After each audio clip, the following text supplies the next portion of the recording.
I want to start by talking about empowerment. One of the things that had happened to me that had caused me to fall into my healing journey and to come out of it at this particular node is realizing that I had disempowered myself in a handful of different ways. And as I had been reflecting on it, I noticed that there are many ways that a person can disempower themselves, and that most of us are disempowering ourselves in our speech, in our thoughts, and in our beliefs. The way that we disempower ourselves is by believing in limitation. And we reinforce that belief in limitation by saying that we want to be realistic. I want to be realistic and real. I don't want to be this sort of hippy-dippy optimist, this woo-woo kind of optimist. I want to stay grounded in reality. I want to stay grounded in truth. And so these, of course, are noble intentions, but then we are using them in a pathological way to fix ourselves in disempowerment. Disempowerment that we claim as a form of intelligence, but isn't really intelligent compared to other mentalities that we could have. So limitations say, using the voice of limitation, we'd say, well, there's nothing that can be done now. Limitation says, it's too late. Limitation says, I'm too old, or I've run out of time, or I don't have the energy for it, or I don't have the physicality for it, or my situation doesn't allow me for it. And that's one kind of version of it. And then there's a whole host of other ways that we disempower ourselves when we look at the situation of our society, of our culture, of the economics, of the globe, of technology and where it's going with AI and so forth. And we look at all these things, it's like, giants playing chess with us and we are the pawns, and we disempower ourselves. And there's a little piece of power that we attempt to claim, and we do that with our complaint. So we get together and we complain. I'm on Reddit a lot, and what I do is I don't prefer to have my own front page where I have my own little subreddits. I go to reddit.com/all so that I can see what the bulk of people are talking about on Reddit. And of course, a lot of it, involves games that are not really relevant to me. But what I have noticed is that there's this big emergence of thoughts such as being against work, being against capitalism, being, and complaining about, say, inflation and how minimum wage is so low compared to how it was, and how much more difficult it is to get a home, and so on and so forth. And so my claim here isn't to say that any of that is wrong, because it's totally right. And it's really humbling and really quite amazing to look at how we've really gotten to a point of, like, it's so incredibly difficult to get a house for new young people who want to get a house, and how it's really difficult to get paid enough money that you can really thrive in the way that it just seemed to be so easy back in the 90s or the 60s or even before that. And so there's a lot to complain about, and that complaint is really, really justified. And there are real problems to be solved, and I'm not even going to claim to know how to solve them, because I don't even know the first thing. But I have noticed a problem, though, which is that as I absorb that content and as I dive into the reality of this situation, I find myself getting disempowered. Because when I look at this situation, and I consume this content that I see in the memes or in the videos or on TikTok as well, there's only really one conclusion that all of these speakers and memes kind of point to, which is we're screwed. We're up shit's creek. There's there's nothing that we can done except, maybe, change how we vote or write a letter to our congressperson. But even then, that feels so feeble and so ineffectual. And so then if I think about all the people that are absorbing this kind of content, then it just creates this big ocean of disempowerment among the collective. And to me, what's sort of unnerving but also kind of exciting is to think about what it would be like to turn all of that disempowerment into empowerment. And that's why I feel like this message is so important. Because when we learn the sacred art of converting, of alchemizing disempowerment into empowerment, and we become empowered, then we can allow our lives to become good, but then we can also be a beacon for others. We can demonstrate through our being, and then later on, perhaps through our speech and our lessons, how to self-empower.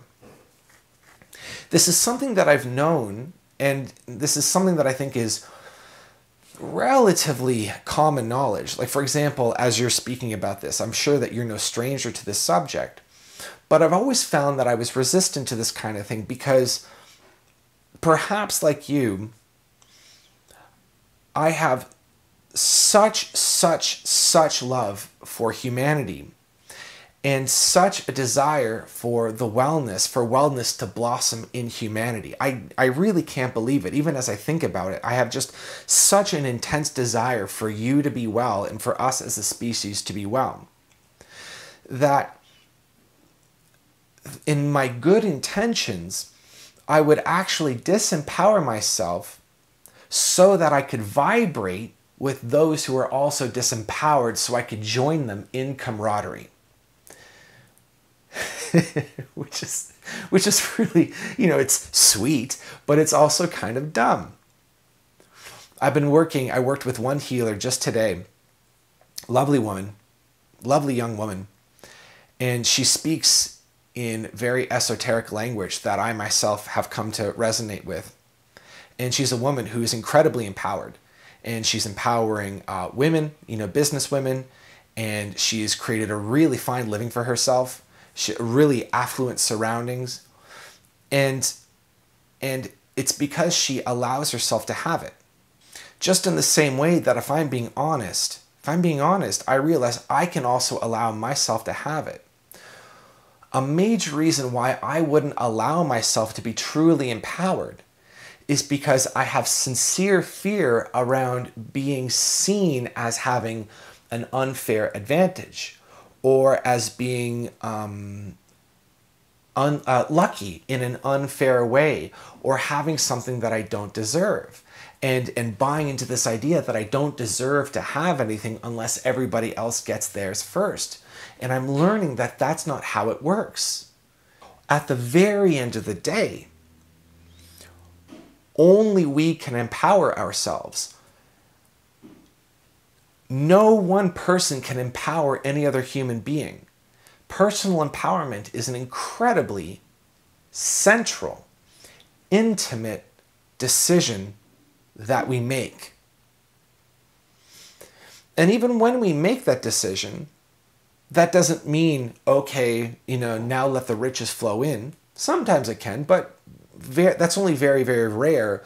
Usually what happens, this was the case with me, is that when we make a decision to be empowered, it just is the turning over of a new chapter in our lives. This new chapter is the study of empowerment, the development of empowerment, all of which is rooted and blossoms up from the decision to be empowered. To receive, to have, to thrive, to prosper, to have what we need, but then have more than what we need. In the Gestalt, in our society, I pay a lot of attention to memes and cultural ideas that we all feel like is our own personal idea, but it's just like in the culture, it's in the air, it's in the water. We all feel this way. As far as I can tell, based on the people I've seen online, on TV, in my life, right? But of course, there could be people elsewhere that don't fall under this umbrella. But still, this cultural idea that to have more than what you need is greedy, is selfish. that to create a lifestyle for yourself where you just have tons and tons and tons and all of your needs are met and you can travel, that this is greedy. And I think that this is false. It occurs to me that it's an expression of a healthy psychology to believe that we deserve a good amount of money, a good amount of wealth. It's okay to want it. It's okay to care about it. It's okay to miss it if it's not there. It's okay if you struggle with money and you don't like how that feels. That's okay. To care about money. It doesn't, for example, make you materialistic. This is just how we accuse ourselves. This is just how we keep ourselves in lack, in scarcity. I realize that talking about this, again, it doesn't mean that if you agree with me, then suddenly all the money rolls in. I want to emphasize just one more time that agreeing with what I'm saying in part or as a whole, agreeing with this and internalizing it and allowing it to be true, that you deserve to be affluent, that you deserve to have wealth, not billions, you don't need billions or even millions, but let's, like a good money, that this is an expression of wellness. This is an expression of you knowing what you deserve, of you knowing your worth. Because when you empower yourself, you will, this is so hard for me to learn, you will inflame certain people around you.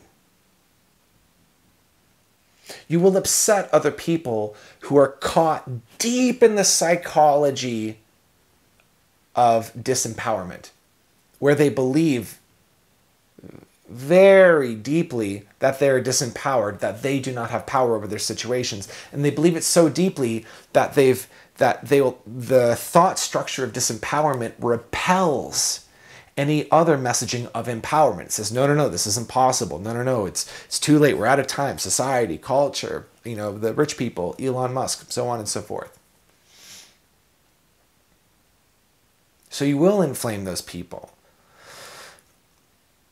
But even then, it's a can we say this? Here we go. It's a service to inflame them.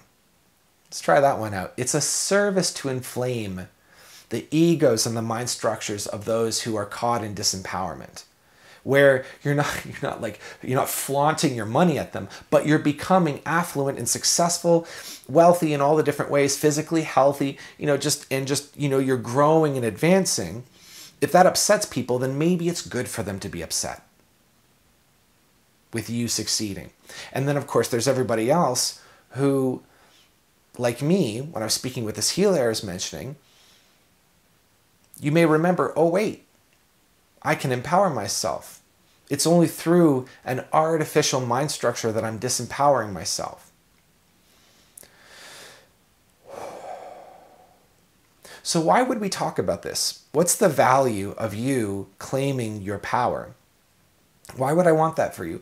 Well, on one hand, because I want you to step into your power. I want you to step into your wealth, your success. I want you to have opportunity. I want you to experience the sweetness and the richness of life. But what I also know about you is that as this happens, and as you take the time that you need to satisfy your human needs, your psychological needs, your emotional needs, and get them met, speak with healers and personal trainers and work with individuals who will help you attain a state of great wholeness and completion in yourself, then you become a beacon for others, either just through living your life or through actually serving the world, which you may feel called to do in some way. This is the process of converting disempowerment into empowerment. We had it all wrong. I say we and maybe you, like I had it all wrong. I thought like there's really this belief of like, okay, we're all going to be disempowered together until we all pop into empowerment. Or maybe somebody else becomes empowered and then it'll cascade from there, but I'm going to let everybody go first and then I'll go last because I'm so, loving and selfless. And again, it's so well-intentioned, but that's not how it works because then we're just waiting forever.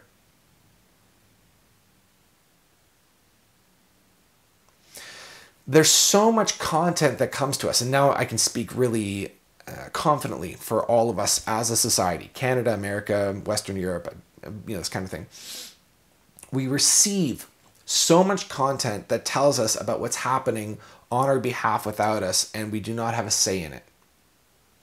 But at the same time, and I would love for you to really hear this, if we all claimed our power and used it in whatever locality, wherever we can, then everything would begin to shift dramatically. There would be true improvement that we can't even imagine right now. Where in your life then are you aligned with this idea that it's too late? We've run out of time. There's nothing that can be done. All of this is disempowerment. When we buy into disempowerment, then really that's the beginning of the end. Where have you bought into this idea that we're running out of time, that things are going out of control, the world is on fire? You can let all that be there. Again, there's no need to be in denial of any of it. If we ask questions such as, is it too late? That question comes from disempowerment, the idea of something being too late, or we're too far behind. These all stem from disempowerment, and any answers that you get to questions like that create more disempowerment. By contrast, let's ask a host of new questions that come from empowerment and feel the difference as we go through them. What's possible now? What's possible now? What can be done now? How good can things get now? What am I here to do? What am I here to say? Where do I feel inspired to act? What do I feel inspired to create?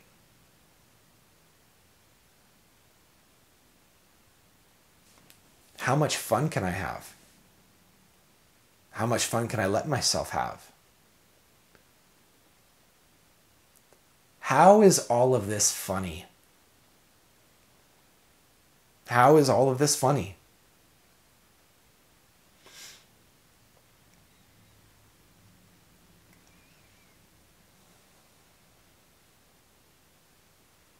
It seems like in a lot of movies when there's, say, a group of people going on an adventure of some kind, trying to solve a problem, get to the end of a quest, often there will be one member of the group who has attained this level of groundedness in themselves where they're always having fun. No matter what, it's still fun. You know who's a good example of this is Miss Frizzle in the show The Magic School Bus. Briefly, if you're not familiar with the show, it's about it's a cartoon show in the 90s about a teacher who would take her class on field trips in their magic school bus, and they would go out into space or shrink themselves down into an intestine, or go down underwater, and it would be kind of a learning educational show from there. And it was great. It was great. It was just like such a wonderful show. And then of course they get into a situation where things are really, really in a bad spot. There's always a cliffhanger. Oh no, the class is toast. But then Miss Frizzle would always be chill. She would always be chill. And there was a magic about her. And of course, like she was, the school was magic, but she herself was magic. She had a knowing, she possessed a knowing that she never explained, she just emanated it. You could feel it from a cartoon. She was always joking, and it wasn't a nervous joking. She wasn't trying to force a laugh. She was never really concerned. There was just always a knowing that all is well. I was inspired by that. What would it be like to be so grounded in yourself that the situation becomes funny? Because if you can laugh about it, if you can reclaim your humor and your lightness and your creativity, and you're no longer reacting against emergencies and against problems, and you're not just trying to put out fires, but you're putting something new into the world. You're introducing into the world what there needs to be more of. And what is that? Love, lightness, happiness, peace, community, creativity. What's your little particular spice mixture of that? I got mine. What's yours? What does the world need more of? Inject that in, bring it in, transmit it in. Speak it, say it, create it. Get out there. What would you do if you were fearless? It's incredible. I'm 36. I was a 90s kid. And I remember making music was like, it was kind of possible back then, but it was so incredibly difficult to hook up your keyboard to the Cubase software, and even then it wouldn't really work. And now it works so well. There's such a platform for everybody. There's such opportunity now. Even all this AI stuff, right? There's a lot that's freaky about AI, of course, right? If you tune into it, it's like, holy crap. But it's also an enabler of great opportunity. So are you using that opportunity? Can you? Use it.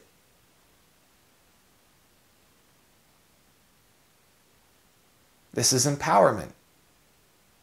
Bring into the world that which is for you to bring in. Don't grip too hard on the result. Don't force a result. Do the work and step back. That's what we learn in the Tao Te Ching.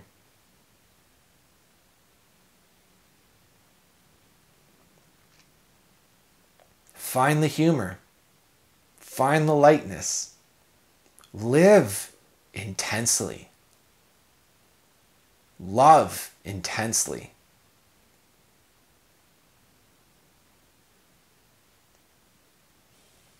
There's a quote that's coming to mind. I don't know who said it. I don't even know how to say it. It's something like this. It's like, we just dance harder. We just dance more. We just love more. Every time we see something unsavory out in the world, we don't put it out, we don't fight it, we just give more. We just love more.